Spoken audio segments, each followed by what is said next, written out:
And we are back. Finally. The Hockey Pod is back here. This is Hoagie in Chicago. SO in Windsor. Let's rock. All right. Let's rock and roll, bud. Let's get right into it. So, couple things just as a recap of last week's show. We talked about Windsor ZA. We talked about the Euros. And I got a couple things to add for both just real quick. So one comes from Rat via the Twitter account. And I know that the name Armando's was thrown out there a few times, throughout the pod. Yeah, lots of love. And yeah, lots of love for Armando's. And Rat said that Armando's Windsor put on the map after finishing third last week in Las Vegas for the best pizza in the world. That's pretty high praise. That's unbelievable. I wonder what the average BMI is at that pizza conference. Oh God. Right? Wouldn't that be like, you couldn't do that because that'd be like having like a bunch of guys who smoke 2 packs a day judge the best cigarette in the world. Their mouths are just shot. Exactly. Yeah. Exactly. I thought that was classic, though. I actually didn't even do any further research into that, and I don't know why, but that would have been awesome to see where all the different places were from, and like you said, like who does the actual testing for that, right? Yeah, I don't understand how you take a pizza that's made in Windsor and then even like make it in Las Vegas. Like there must be so many steps to make sure that they're following the same process. But anyways, okay, yeah, all right, very strange. But anyways, call out to Armando's, and it was definitely on our list. So kudos to Rat for following up and bringing that to our attention. So Rat, you're a beauty. Another thing too, and I had it on my list of things to touch on last week. Yeah. And we never got to it, and I wanted to get your thoughts on it, and it was I don't think it was a joke, but just in case, we're talking about the best year. You know who I'm talking to. let me know if this is what I'm going to say or not. Saku Koivu. Oh my God.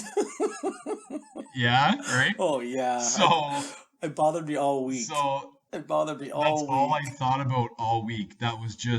It just rattled me all week. The fact that I we finished the pod last week and I didn't bring it up.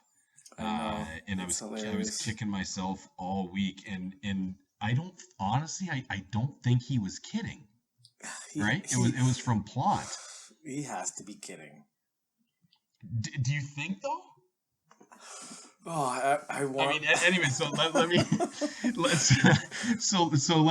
throw this out. So I did a little search, okay, and we're talking about the best Euros ever, right? Best Euros ever, and then we're talking about the best current Euros, and not who you're a fan of or who you want your daughter to marry, right? We're talking about who's the best hockey player. Yep. And although Saku Koivu, a heart of a warrior, right? He went through some stuff off the ice and health-wise and came back from it, and he's a good community guy, and he's a good leader, and the boys love him in the room, blah, blah, blah.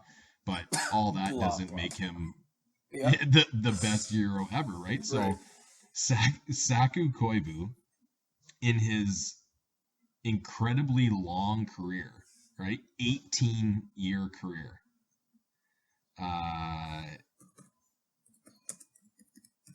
I'm sorry, my math might be off a little bit. No, I think I'm pretty close. Anyways, twice. I'm sorry. Yeah, I'm looking at it right now. Just get your come on, get your shit together. Let's go. Three times in 18 years. 3 times he scores more than 20. He scores 20 or more. 3 times. Of those 3 years, his goal totals 20, 21, and 22. Yeah.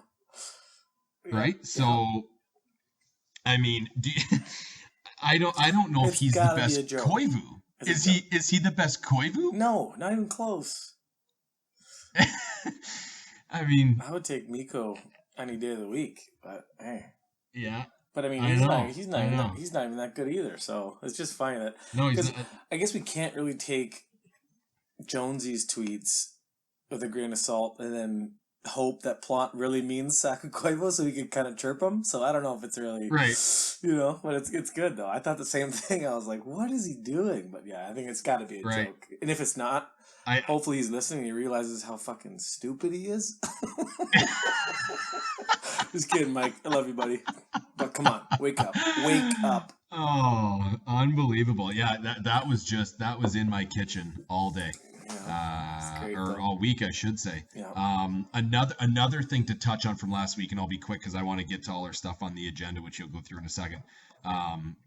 We talked quite a bit, last week about Yager. Yep.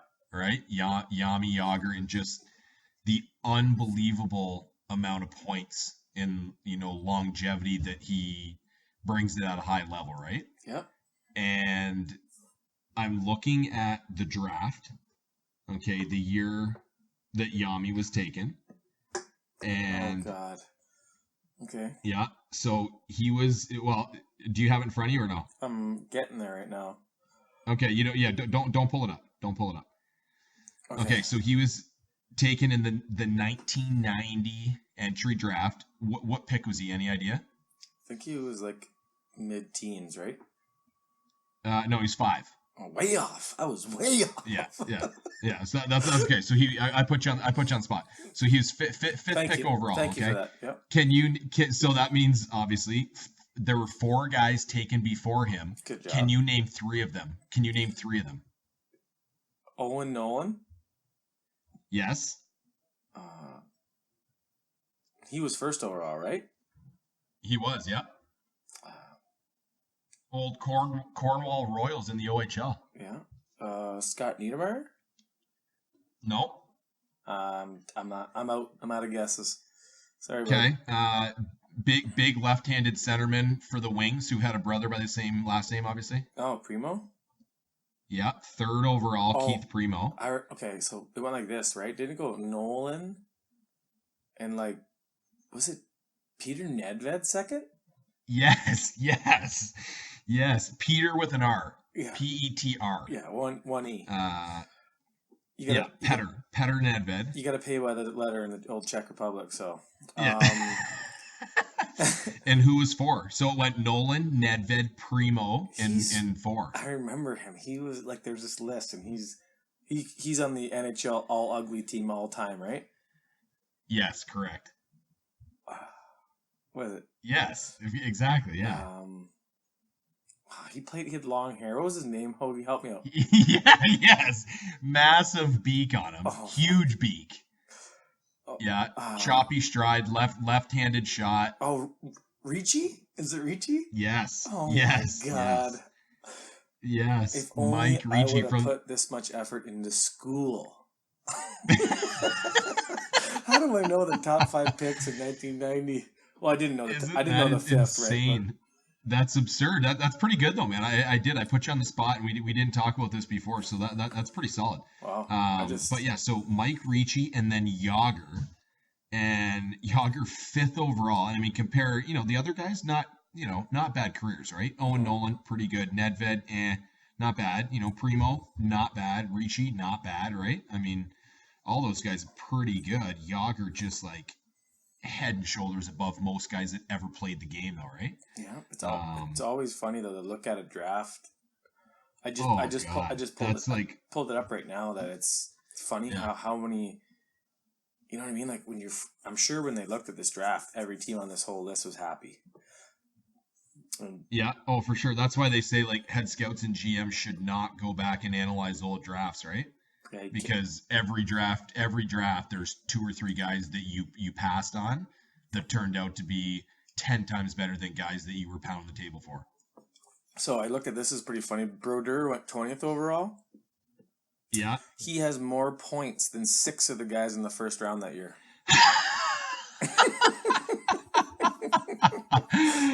Unbelievable. And Trevor. Well, look at the last 3. Look at the last 3 picks of that draft. Of the first round of that draft, last 3 picks. Not bad. All right. Oh my God. Look at Kachuk series numbers, 2,200 PIMs. Yeah. Kachuk, Brodeur, and Smolinski. I mean, Smolinski, pretty good NHL career, right? Yeah. All right, well, we got to get back to this, Marty. We got to get on track. We do. Back on track, but Okay. I had to put that little chirp in on Saku Koivu. Yeah, for sure. I do. And then also mention about the draft, just because I always do that, like NHL, OHL, all that stuff. You go back and analyze the old draft. So, anyways, all right, take us through the agenda. We'll rock and roll. Okay. First things first. After this is wrapped up here, we're doing best concert you ever been to. We have a lot of tweets from all the guys. Everybody loves their music. It just seems like, part and parcel with hockey in the dressing room. Everybody's loving the tunes, so everybody hits a concert. We're going to hit on one rule change that we would make to the NHL if we could do it today. If we were Gary Bettman, what would we do? The third thing on the list is we're going to look at the Leafs organization and how things are panning out there this summer. It's been busy last, I think, about 18 months. After that, free agents remaining. After that, we're going to get to the Jungle Sea story this week and maybe just wrap it up with just a little pillow talk. Get everybody tucked away on a Tuesday, but that order is subject to change at Marty Hogan's whim. So let's get kicking here. Let's do your thing, Marty. Do your hosting thing. Go. Perfect. Let's fire through. Start with the boys on Twitter. So thanks for the responses at MHSVPod. First one, K-Boy. 9-inch nails at DTE. Yeah. They were so good that they embarrassed Soundgarden, who were co-headlining the tour. And as a side note, K-Boy's a big Soundgarden fan.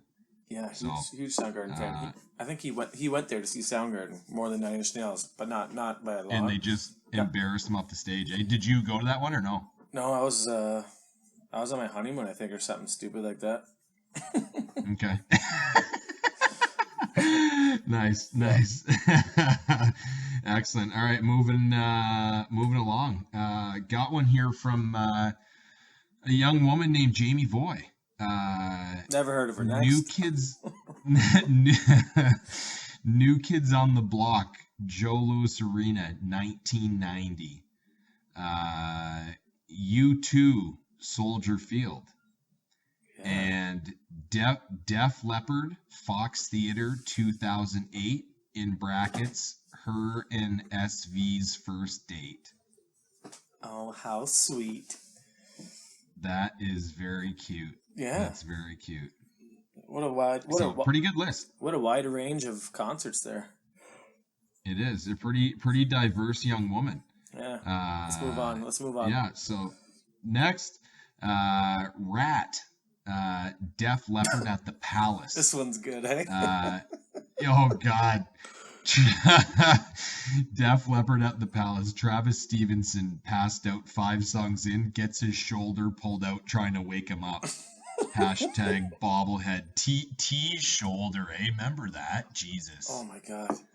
It's brutal. It looks like he came back from war. Oh, the scars on that shoulder. I mean, if I was him, I would have a different story for every individual I met over in Australia. Yeah. And most of them would involve animals that you would see on a safari. He can't lift it over his, he can't even go, he can't do the old Jesus Christ pose. He can't do that. No, not a chance. That's why he lost 25 pounds and started running. Yeah. Oh my God, so funny. So funny. Good one from Coop Lane. The Hip at the Fox. He's not sure about the year. Got a room after at the Rensen. And Zach Lane put about 300 room service on his card after he shut her down for the night. Sounds about right. So, yeah, sounds about right. Absolutely. Shock Daddy. Foo Fighters at the Palace 2011 with the Voy brothers. You remember that one? I do, but I can't believe. Yeah. I'm having a hard time thinking. It was 2011? I think it was. Anyway, regardless, it was. I remember. Yeah, that was in my top 2 or 3 when I was thinking about concerts. Really, eh? Yeah, for sure. Huh. Nice. Yeah, the Foos. Jesus. Respect. Big time. Jake the Snake. Sammy in Toledo in a bar the stage about the size of the old Fidels. PBR cans, $1.50. The T-Blazer motor in, free. That one's great, eh? Yeah, that's he's sleeping in his Trailblazer in Toledo. Smart. Yeah, good for him. And T from Down Under. Tough to pick a favorite. U2 and the Hammer, the Hip at Kobo, and the Killers at Fox. I was at the Killers at Fox with them. I don't remember that one a lot because that's probably why it was such a good time. Yeah, I bet that one would have been awesome, eh? Yeah, for sure. Yeah, they're a good band, eh? Not many people. I shouldn't say not many because I know a lot of our buddies are fans. I'm a big Killers fan. Yeah, I haven't. It's one of those things that I would listen to them once a day for like a 2 or 3 year period, but I don't think I have in a couple of years. Yeah, definitely. Good stuff. What's on your list? Well, I've always loved a good hip show. There's not one that sticks Likewise. out. Yeah, there's not really one that sticks out, but I would just say, I don't know if it's because it's like what's freshest in my mind, but in the past year, my brother and I, after one of our Thursday night skates, just hopped in the car and buzzed over to State Theater and saw Queens of the Stone Age. And really? Yeah, they're top 2 or 3 of my favorite bands, and it was like if you went to go see a band that you picked the set list, they would have played it exactly. And it was pretty funny because my brother got tickets, and usually we go standing room there, right, in the lower deck, and we got stuck way up at the top. Like we had to get seats that were way up at the top where like you could almost touch the ceiling. So I don't know if it was because of I'm not a physics guy. I don't know physics. I don't know if it's what's going on, but I don't know if the sound gets up into that area and just reverberates or gets louder. Or it was just it was so good. And one of the funny thing was that there was this rather large gentleman, had to be 250 pounds. He slept through the entire show. He was so bunged up. Nice. And the only thing that woke him up were the house lights at the end of the show. Oh, God. The look on his face was priceless. He's like when someone... it was like when his friends told him Santa Claus didn't exist. It was great. It was great. So that's sleeps through the entire thing. Eh? What about you? So I had a couple. A couple of them were hip shows. Which, like you said, it's hard to pick a favorite, with the hip. Yeah, for sure. One of the best ones I saw though of the hip, and I've been to a handful, is I'm trying to think of the year. It would have been 2009, end of May 2009, in Chicago. And PK and myself went. And it was on a Wednesday night at the Riviera Theater here in Chicago, not far from where I live right now, just down the street, which at the time I had no idea where it was, and it turns out it's like literally a stone's throw away from my place right now. But just a great show, and kind of like what you said, we got up in the crow's nest there up top. Yeah. Small venue, and just a riot, like just a total riot. And another good one was just this last January, Raybo and Shocker fired down to Chicago again it was a Wednesday night, and had a time. So another one that you could relate to, and then I'll move on, is another band similar to the Tragically Hip. It's a band called the Practically Hip. I was thinking about this today.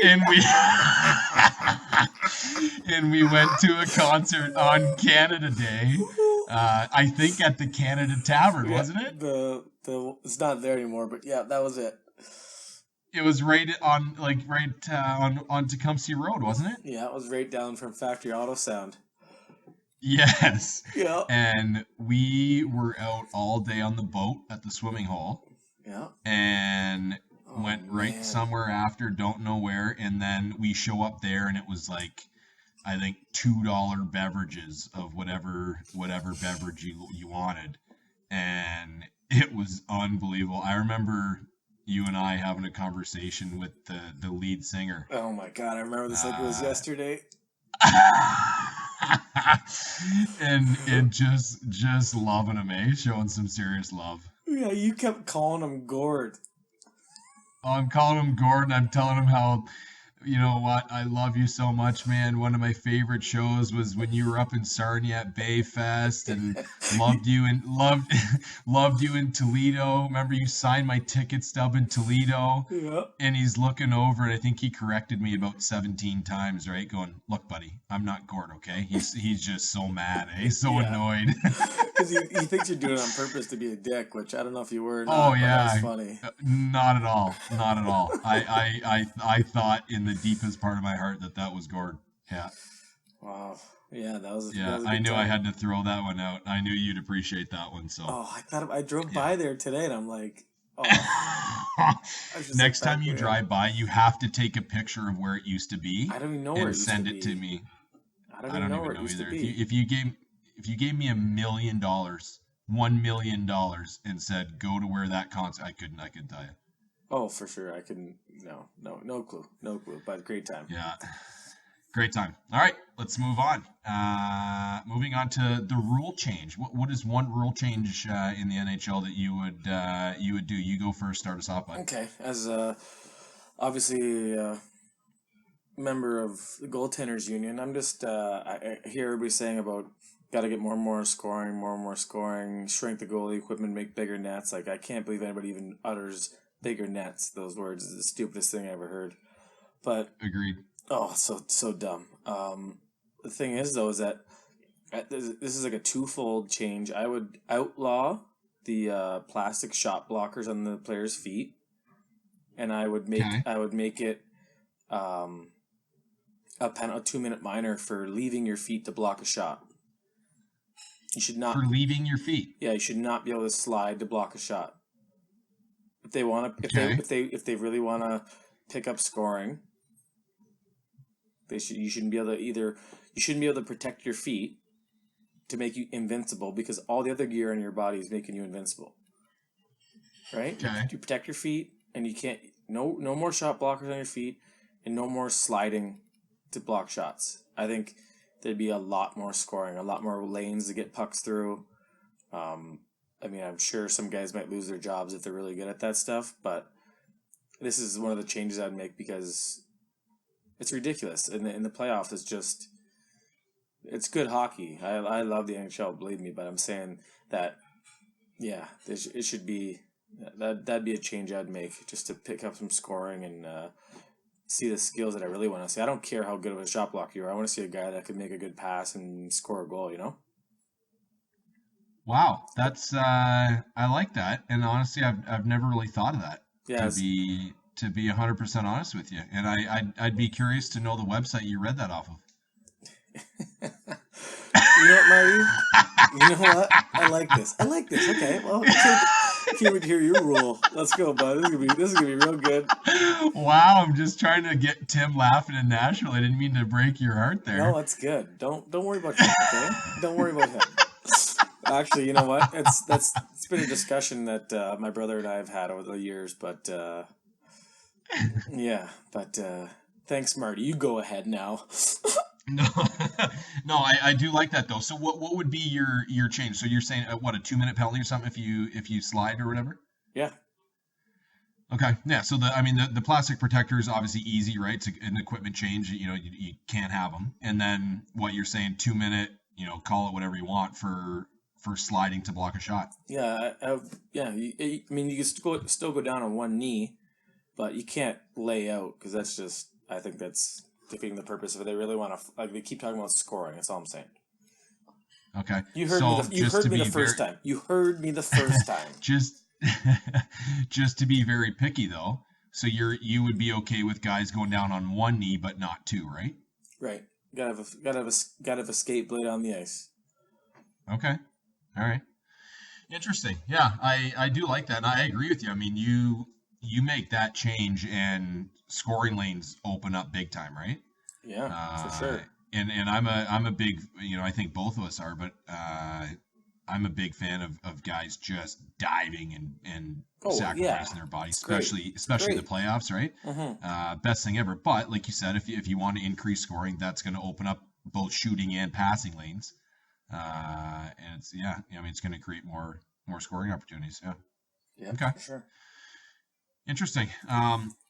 One I think I would do is get rid of video. Uh, So that would you thought be, mine I was think. weird? Sorry. What's that? Get rid of video.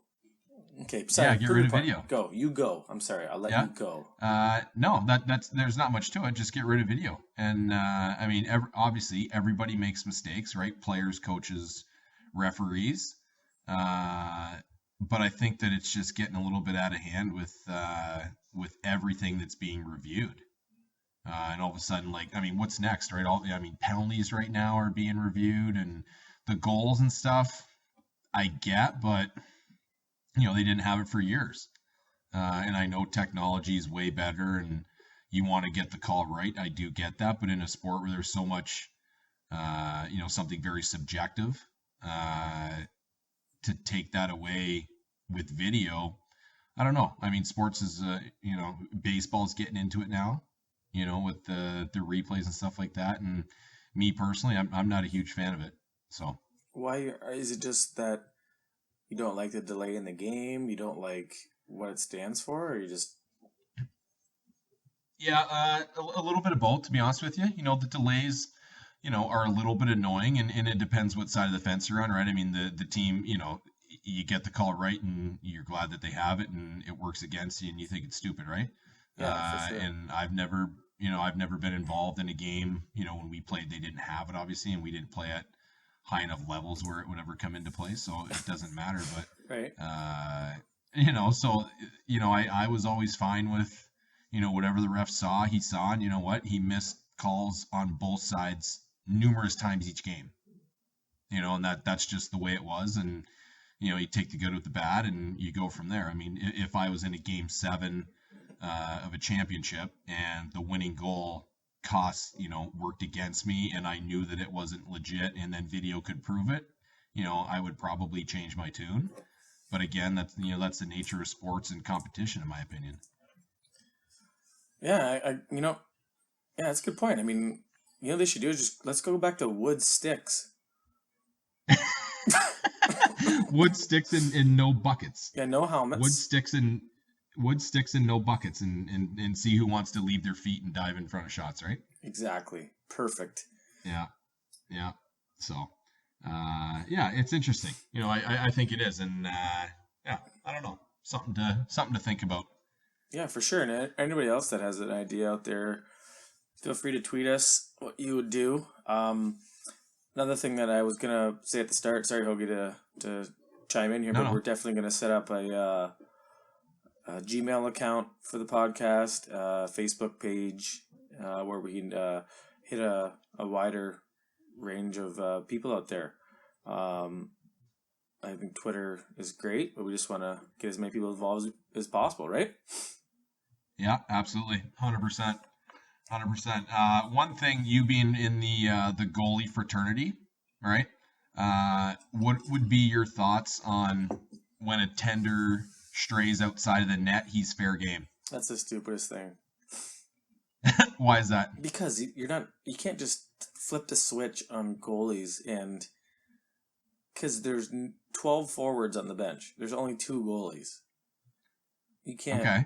I mean, I think there'd be a huge ripple effect about that rule. So goalies would never go back and set up the puck. Right, so which is part of the reason why they made the trapezoid, right? Well, yeah, but they could still set it up behind the net. I thought they should have did the opposite of the trapezoid. You know what I mean? Make the trapezoid. You can't go behind your net to play it. You have to go to the corners only to play it. That would have caused more chaos and probably more goals, I think. But yeah. You can't. And then if the goalie can't set up the puck for the D behind the net, the D are going to get killed even worse now that there's no obstruction to slow the forwards down. It'd just be brutal. But I know you've probably just wanted to just run a goalie through the back of the rink, eh? No, not really. But I think that What do you have against goalies, Marty? Tell me. Absolutely nothing. But what was the purpose of the trapezoid? Of making the trapezoid? Well, just making the trapezoid in general. What was the reason for it?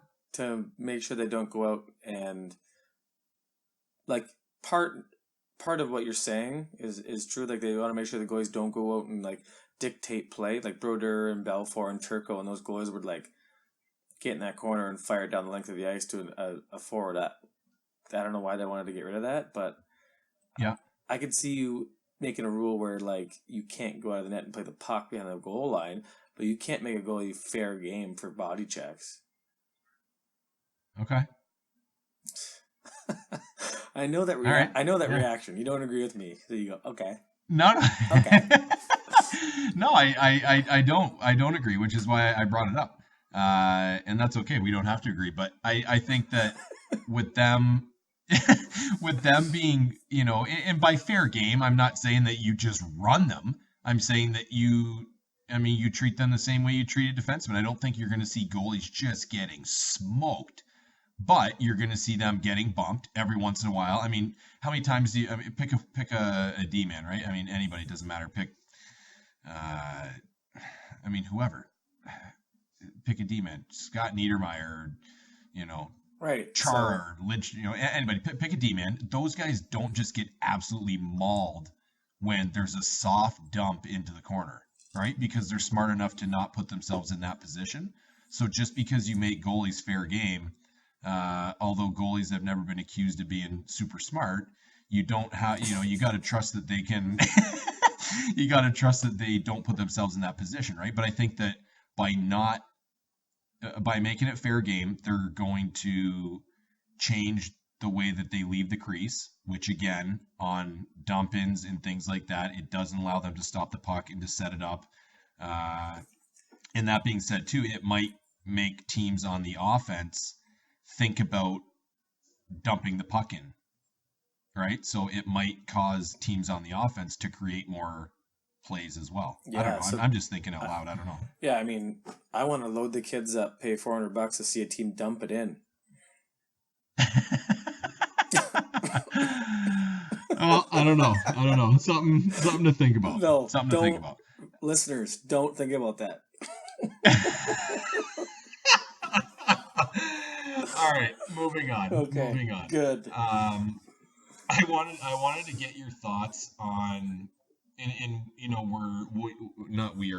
we will use the Leafs as kind of the model, and obviously both of us follow the Leafs very closely, and as does much of the hockey world, but just the way that they're retooling and building off the ice, not even talking about on the ice one bit, but off the ice as far as their management structure and things like that.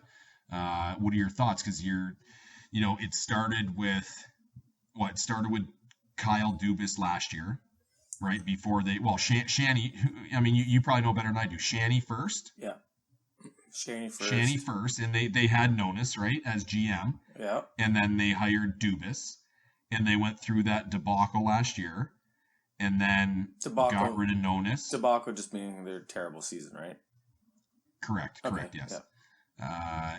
Got rid of Nonis, and then I believe, and correct me if I'm wrong, I think the next hire was Mark Hunter. I think Hunter was there before Nonis got fired, but yeah. Okay, I think I think you're right.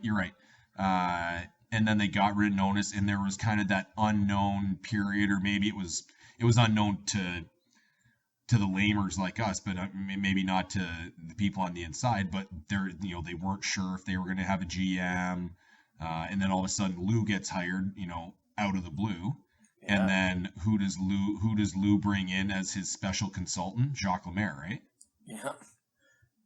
So all these guys coming out of the woodwork to form this management team. Somewhere in that mix, they hire arguably one of the top 3 coaches in the game right now. Yeah, right? Mike Babcock. And so there's all this talk about, does Babcock have a say in who the players are? Some people are saying yes, people are saying no. Who has full control over pulling the trigger on a deal? Is it Lou because he's a GM, or is it Shanny because he's the president of the whole thing, or is it a combination of, Dubas and Hunter and Lou going to Shanny? I just wanted to get your thoughts because I think it's very interesting. I think my opinion only, the way that they're doing it is the right way. I really do, and I think Wow. that I do, and more than anybody that I did not grow up a Maple Leafs fan. I'm a huge Brendan Shanahan fan as a player. Huge Mike Babcock fan as a coach. I've always been a Lou Lamoriello fan as far as the way he does things and kind of being a little bit old school. I'm a big Mark Hunter fan as far as like work ethic and, I remember him as a player a little bit, but mostly, things that he's done later on in the OHL mostly. So I'm a big fan of all of the individual pieces. And the fact that they're all in there, it's going to be interesting to see how they work together as a team. But in my opinion, if you want to be the best, you have to put the best people in place, at each position, and then tell everyone to check their ego at the door. I think that Shanny's done a phenomenal job. Yeah, I think it's been great. I think it's just he's been sitting back and he's had time with. I'm sure that was part of his deal when he got in with MLSE, like the Maple Leaf Sports Entertainment, and just said, "I need time to look at this train wreck, and see what's like what needs to happen." And it was great. Like when you talked about Kyle Dubas, what is he like? He's like 27 years old. He's the assistant GM of the Toronto Maple Leafs. Mark Hunter, he's obviously much more experience. He's probably close to 50, right? At least. So yeah. But the thing about them is that they both know the OHL and probably the CHL and North America for that. Sorry, like the back of their hand. Who wouldn't you want to lead your draft the first year in your rebuild? And two guys that have known the draft age players this year since they were 15 years old, maybe even younger, right? Yeah, very true. And I mean, Lou, I guess his resume speaks for itself. Lemaire it's kind of a weird. He's like a special consultant coach, so he's not on the bench. He's more of just if there's anything in his mind that he sees or anything he sees, he could pass it along. It just in Mike Babcock. I mean, anybody who says that Mike Babcock doesn't have a say probably doesn't understand the respect that he has around the league. I think they would be dumb not to just, hey, Mike, what do you think? Sure. Yeah. Do you agree with that? I know he doesn't have a title. He's a coach, but he's making more money than almost all the other guys. He's probably making more money than everybody combined, right? Probably. Yeah. That's a fair statement. Yeah. So you wouldn't just throw him a bunch of players and not expect any type of feedback or any like direction. Yeah, I wouldn't, and I think that any good coach and GM tandem, communication is huge. Just like anything, whether you're sports or business or, whatever, your personal relationships, right? Any type of lack of any type of lack of communication turns into a nightmare. Anytime people are communicating, even if you don't agree, at least you know where you stand. All right. So I think that, in this case, you're dealing with massive egos, monster truck egos, right? Yeah. And so I think communicating for all those guys being all the guys we just named for the Leafs, is even more important, because, they're going to have to make sure that everything is out in the open, because the last thing you want is a couple guys saying things, under the table or behind the back, other guys finding out, and then it just turns into a mess, and I think that all of those guys are smart enough and they know hockey and they know people, well enough to not do that. And you gotta trust that they do. But I that being said, I think that, Babcock, he definitely has a say. He can go to, and that's the thing. Let me put it to you this way. What if Babcock just, pick a player, doesn't matter who, he can't stand Kadri, Right. okay, or he can't stand Dion. Who's his first phone call to? I don't know. That's a good question, right? There's so many guys that are Right? above him, so they gotta have He's that just settled ready. away. Yeah, he's just ready to kill Dion. Who does he text? Who's his first call to? Is it to Lou? Is it to Dubas? Is it to Shanny? Maybe they have one of those cool iPhone chats. Maybe it's a group text. What's up and as with part Dion? of the as part of the as part of the contract, if anybody strays from the group text, they're gone. That's actually not a bad idea. Yeah. In the words of the Donald Trump, you're fired. As soon as you stroll from the group text, you're fired. Yeah. Screenshot. But who's the phone call to? Babcock comes off the ice after practice or after, they lose to, Carolina 4-1 on home ice and on a Saturday in November, and he's ready to kill somebody. Who does he call and say, I can't handle Dion anymore? Get him out of here. Get him out of here. Loser. I don't know. Quit asking me questions I don't know the answer to, Marty. And everybody says, Lou, do you believe, being a Leafs fan and Leafs follower and knowing the game of hockey yourself, do you think that Lou is the traditional GM that we've seen in our time of being hockey fans and players and whatever? No, not one. Under these circumstances with the Leafs. Not one bit. Yeah. I don't know when it started in the NHL, but there's a few.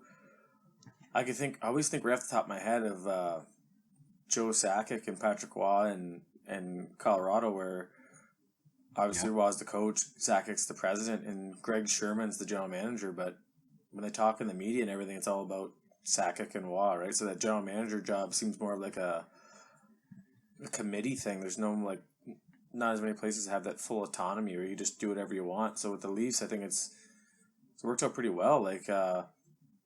So far, nothing. It's so funny. People are positive where they haven't even played a game yet, but sure. Sports Illustrated, they put out their rankings of every team's farm system, and just in over a year, the Leafs went from 22nd to 2nd.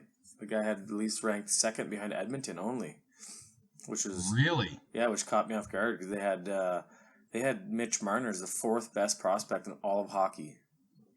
Do you have that listed in front of you right now or no? You know what?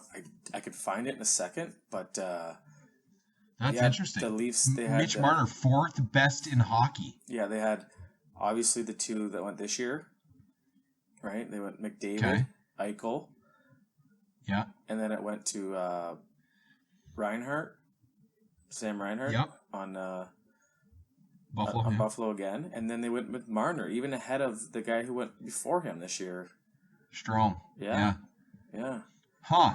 Interesting. Yeah. So I was reading an interesting thing too on, not to switch gears completely, but again, prospects. They're talking about the Coyotes. Yeah.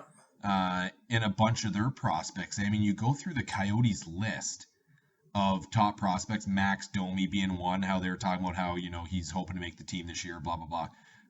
Other top prospects is they have Duclair, Anthony Duclair. Right. Who was paired up with Domi in the World Juniors and ran the show, right? Mm-hmm. They've got Perlini, Dvorak, and Strome. So these are all big time high end kids who there's not enough room at the inn, right? There's no way even half of those guys we just named are playing the NHL this year. I know. I don't know what's gonna happen, but. Yeah, but those 5 or 6 guys. Let me get back on track here for a second. That it's ESPN's Corey Pronman. He's really well regarded in the scouting community. He's got Marner 4th, William Nylander 6th. So it goes Marner, Strome, Nylander. I don't have the entire. I don't have a entire list because that's okay. It's on a firewall. ESPN, you have to be an insider or whatever, and they don't. And the other bloggers don't really. They kind of respect us. They don't write the whole list, but they got Kasperi Kapanen, the kid they got from Pittsburgh this year, 29th overall. Wow. Jeremy Bracco, who was a second-round pick this year, who will play on the U.S. World Junior team this year. 39th overall. Huh. They got Connor Brown, 72nd overall. Andreas Johansson, who was a 7th-round pick in 2013, 77th overall. Scott Harrington, who they got from Pittsburgh as well, 84th overall. I love that kid. Brandon Leipsic, who they got from Nashville in the Cody Franzen trade, 97th overall. Yeah. And they even had Travis Dermott as an honorable mention in the top 100. Kidding. So I don't know if it's... I think right off the bat, right? If Buffalo has the third best and the second best, it's a better crop than the Leafs in my mind. You're going to go top end guys, but I guess overall in a top 100 scenario, I can't believe, like, you look at 1, 2, 3, 4, 5. 5 of those Leafs have been added in the last calendar year to that list, so it's a good going in the right direction, I feel. Absolutely, yeah. It's going to be interesting. I mean, everybody's so fired up and so anxious and excited, and all the different words you can use just for the season to start, but there's so much hype, and it's not like Toronto ever needs hype in the hockey world. But I think everybody's so... Yeah, it is. I think it's great, and like I said, I'm the farthest thing from a Leafs fan, but I think it's awesome. I think it's awesome for hockey and for the NHL and for the city of Toronto and for Canada and everything. And I think that it's almost impossible for them to fail, with the people that they have in place. I don't think Mike Babcock fails. I don't think that Lou Lamoriello fails. I don't think that Mark Hunter fails. I don't think that those guys accept that. And with Shanny overseeing the whole thing, I don't think there's any way that they accept that. You know what? I really, like, the optimist in me is saying, you're right, Hoagie, I love it. Like, I actually get excited when you say that stuff, right? Because it does feel like they brought, like, this all-star cast of off-ice guys, but then I remember feeling the same thing when the Leafs hired Brian Burke. Sure. But, I mean, Burke, I feel like Burke gets a lot more credit than he deserves. He didn't luck into the cup in Anaheim, but he was there before. He got there after a lot of the groundwork was laid. He just got lucky with Niedermayer wanting to play with his brother. But, anyways, Leafs are going to be good in a few years. I think this year they're not going to be as bad as people think, but they're not going to make the playoffs, obviously. Yeah. Can you name me, without looking, who's the highest paid Maple Leaf forward this year with Kessel gone? Highest paid Maple Leaf forward.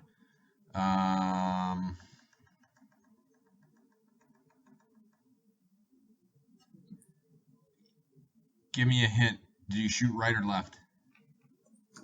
Right, I believe. You know me, I don't know who shoots what. It's not Bozak, is it? No, he's 4th down the list. Okay, I was gonna say Bozak or JVR. Yeah, they're 3 and 4, but it's actually Nathan Horton. Really? Yeah. Well, he got traded for Clarkson, right? Because he's hurt, but he's not going to play. Like, he's not going to play.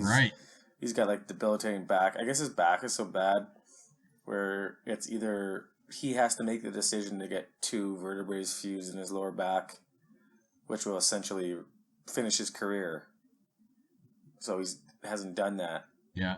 But I think poor guy. Oh my God. Good career. Yeah. But so he's the highest paid forward. Yeah, and then Dion's making the most on the team. He's making 7. Yeah. Horton's making 5.3. But isn't that hilarious? The Leafs are paying next year. They got to pay Tim Gleason $1.8 million. They got to pay Phil Kessel $1.2 million for the next 7 years. Jesus. They got to pay Carl Gunnarsson $200,000. I don't know how that's why Dave Nonis was so terrible. They Roman Polak for Carl Gunnarsson. St. Louis got him to eat money. And then you're also paying 100% of that Nathan Horton deal just to make David Clarkson go away. $5.3 million. And they're still paying Nonis, and they're still paying Carlisle. I think somebody said somewhere they're paying $20 million for people that are doing nothing for the franchise next year. Yeah. Oh, I believe that. Yeah. Yeah. But only 3 of it is really salary against the team. So who cares? MLSC's got so much money. Yeah. I was just gonna say that. I mean, front office, who cares? You know. Like, what would you think? How much do you think the Leafs would be spending right now if they could spend as much as they want? Because before the lockout, they were spending as much as they are right now. They're spending like $70 million. Yeah. Before the lockout, I would say you're saying if there's no cap. No cap. Yeah, if there's no cap, I would put them easily at $110. Yeah, I was gonna say you got to go over $100 million. Yeah, easily. Like they'd be the old Yankees, right? Whoever they want, they just go get. Yeah, and I think a lot more guys would wait to free agency. Now you just kind of know what you're getting and you stay put. It's kind of boring. Yeah, absolutely. But really quickly, I know we're these hours always fly by, but any thoughts on like Stamkos hasn't signed an extension yet? Yeah, I don't know. Usually that's the first thing you do, right? Last summer, Patrick Kane, Jonathan Toews, July 1st happens. Yeah. You're allowed to sign a deal 1 year before your contract expires, and you re-up. Yeah. But I don't know. That's where I hope Steve Stamkos is listening to our podcast tomorrow, where he hears you singing praises, and he goes, you know what? Next year they're gonna free up a lot of money, and they'll be able to give me the fucking world, right? Yeah, and a Markham boy. Yeah, I know. Because I just in my head, I'm like, there has to be one guy that finally says, I'm going home and I want to win. Right? Yeah, of course. But imagine that. I mean, that would jump. Imagine that. I just think if he came, and then you could see a whole new trend of guys going back to. I mean, you kind of see it in Minnesota. All those guys in Minnesota went back there. Parise, Suter, they grew up in Minnesota. Yeah. They got a chance. They went back there, right? Why can't guys? I mean, it would be brutal. I would almost feel bad, but it would pay off if you ever won a cup in Toronto. Yeah, and I was gonna say, it starts with one, right? You need one guy to say I'm doing it, and then you know what? He might be the only guy that first year, but then the next year there's 2 or 3 more that jump on, and then 2 or 3 more, and it goes from there. But I mean, it would be phenomenal. It'd be phenomenal for the city and for the country and for everybody. Yeah, it'd be awesome. All right, good talk, man. Good talk. We're gonna get real quick into our Jungle Sea story, and then that's gonna wrap it up. All right. Yeah. So. Okay, here's our song. Oh, I love it. Love it.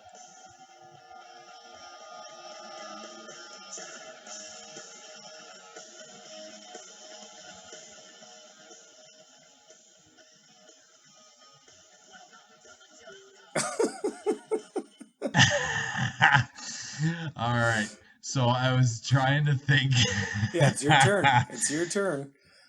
I was trying to think of stories, and one that came to mind. It's a pretty funny story. I'm not going to use any names.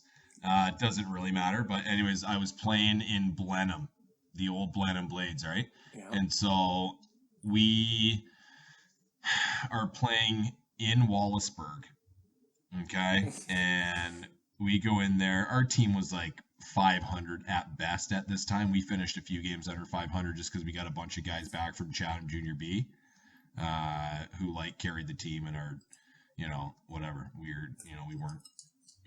weren't anything special at all. But anyways, we get a couple kids back from Chatham Junior B.